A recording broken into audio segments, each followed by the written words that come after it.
Kaya pala ganito ang naging resulta ng kapalaran ko. Kasi alam ng Diyos na kaya ko. Sa edad kong to, napagod na akong magmadali. Kaya lahat ng ginagawa ko ngayon, ini-enjoy ko na lang. Siguro sa dami na rin ng aking pinagdaanan, napagtanto ko na ang buhay ay mas malawak at mas mahiwaga pa sa mga problemang dumarating sa buhay natin. Kung mga tanda na tayo, baka sa kakahabol natin sa masagana at maayos na buhay, ay hindi na natin i-enjoy ang buhay. Baka nabubuhay na lang tayo dahil nape-pressure tayo sa sasabihin ng ibang tao. Marami na rin akong mga naging maling desisyon sa buhay, pero lahat yun nagsilbing aral sa akin at natuto ako sa mga pagkakamali ko. May mga taong sobra nating mamahalin at bibigyan ng halaga, pero ibabalik lang sa atin ay kabiguan at matinding trauma.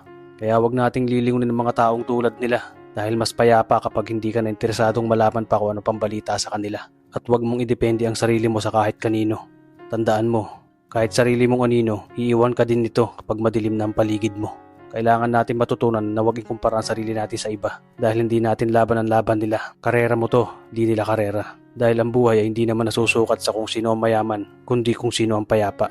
Kaya galingan mo lang palagi tol dahil napakaraming tao mapanghusga, dihilahin ka pababa. At lagi mo tong tatandaan na makakatanggap ka lang ng papuri mula sa kanila kapag patay ka na.